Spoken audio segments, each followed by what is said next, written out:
안녕하세요. 다산 부동산 파트너 공인중개사 서미라입니다. 벌써 12월입니다. 여러분들의 한 해는 어떠셨나요? 남은 한 달 동안 잘 마무리하셔서 더 좋은 2024년 맞이하실 준비하셨으면 좋겠습니다. 11월을 달궜던 부동산 이슈였죠. 메가시티 서울과 신규 택지 후보지 발표 등은 시장에 큰 영향을 그닥 미치지 못했던 느낌입니다. 물론 아직 불씨가 남아있으니 총선이 다가오면서 여러 가지 정치적 이슈에 따라서 재부각이 될 수 있을 거라고는 봅니다. 자, 몇 달 전부터 연속 상승이라는 화려한 수식어 뒤에 전국 아파트 매매가의 실상은 위태로워 보인다라고 계속 언급을 해드렸는데요. 결국 약 5개월 만에 하락 전환을 하였습니다. 지난 6월 이후 23주 만인데요. 포지션에 따라서 환호하는 분도 계시고 또 탄식을 하는 분들도 계실 것 같습니다. 모든 기록은 연속이라는 단어가 무섭습니다. 연속 기록이라는 것은 영원할 수가 없으니까요. 세상에 변하지 않는 것은 없습니다. 그래서 변하는 것만이 변하지 않는 진실이다라는 말이 있잖아요. 연속 기록은 언젠가는 깨어지기 마련입니다.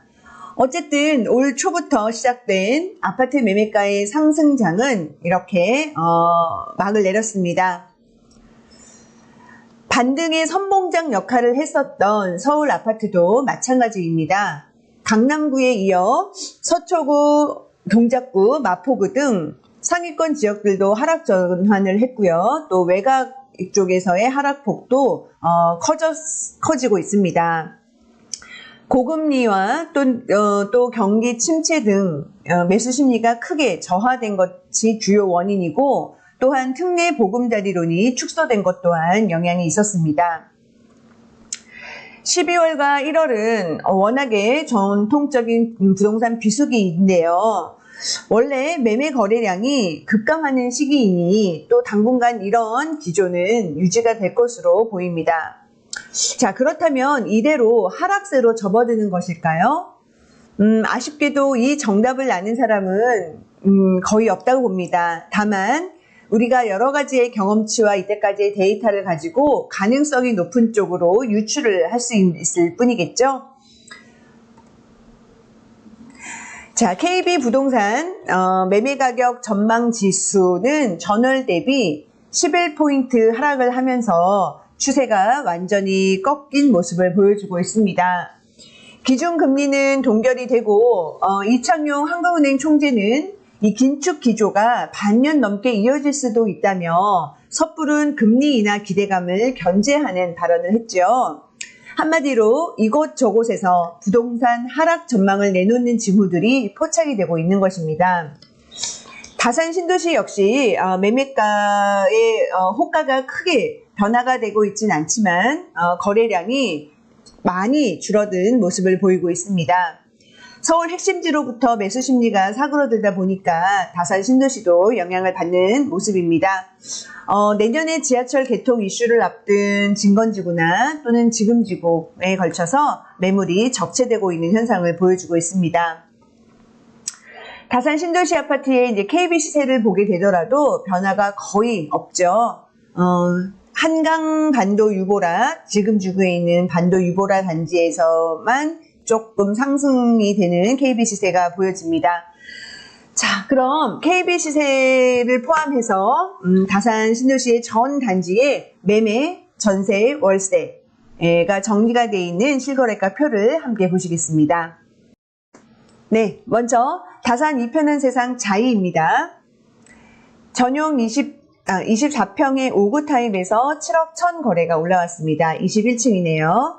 직전 거래보다는 다소 낮은 금액입니다만 그래도 지금 거래량이 많이 없는 상태에서 어느 정도 거래가 일어나고 있는 모습을 보여주는 사례인 것으로 보입니다. 자, 전세는 갱신된 거 4억 2,100만 원 있었고요. 30평, 34평에서는 매매 거래는 없었고 전세가 30평에 4억 3천, 그리고 34평 A타입에 4억 9천 거래가 있었습니다. 월세는 없었습니다. 자, 그다음에 이 편한 세상 다산입니다. 매매로 거래가 된 건은 올라온 것이 없었고요. 전세 거래가 2건이 있었습니다. 34평 A타입으로 4억 7천, 4억 6천. 지금 요 단지 역시 입주가 1월 달이었다 보니 지금 현재 매물이 좀 다른 단지에 비해서는 좀 나와 있는 상태입니다. 자, 힐스테이트 다산입니다. 매매 역시 거래는 없었고요. 전세가 6억 100만 원 거래가 올라왔네요. 자, 그리고 월세가 1억에 180 거래가 올라왔습니다. 자, 그 다음에 다산 롯데캐슬입니다. 역시 1월달 입주였던 단지이다 보니까 지금 현재 조금 전세 물량이 있는 단지이죠. 매매 거래가 올라온 것은 없었고요. 전세가 갱신된 거 2건이 30평에서 올라왔습니다. 4억 7천, 4억 5천에 갱신을 하셨네요. 월세는 없었고, 반도 유보라 메이플타운입니다. 매매로 거래가 올라온 거는 이번 주에는 없었고, 전세, 월세 이번에는 없었네요. 자, 그 다음에 자이 아이비 플레이스입니다. 매매 거래는 올라온 게 없었고, 가장 큰 평형이죠. 전용 110 타입 43평형에서 전세 6억 8천 신규 거래 하나 올라갈 수 있습니다. 월세는 없었고요. 다산자이 폴라리스입니다. 자, 매매에 올라온 거래는 없었고요. 전세에 여기 34평인데 2층입니다. 4억에 거래가 됐네요.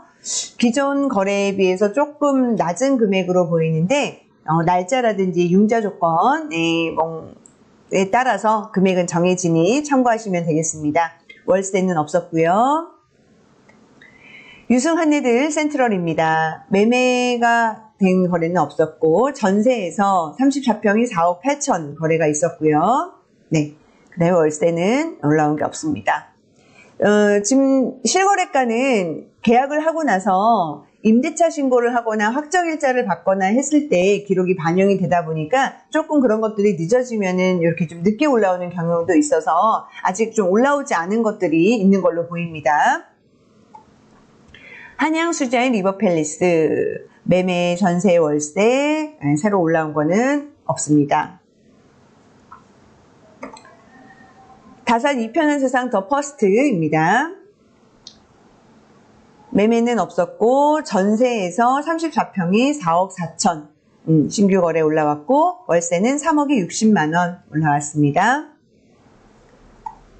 다산 아이파크입니다. 매매 거래는 없었고 34평에서 5억 1,500 이렇게 다른 단지에 비해서 조금 더 전세가가 높죠. 네, 월세 거래는 없었습니다. 유승한리들 골든뷰입니다. 워낙 좀 세대수가 적다 보니까 실거래가 올라오는 횟수가 좀 더 드문데요. 33평, 그러니까 여기는 전용 84와 전용 91이 있습니다. 전용 84에서 5억 2천 거래가 있었고요. 그 다음에 39일 타입에서는 갱신을 하셨네요.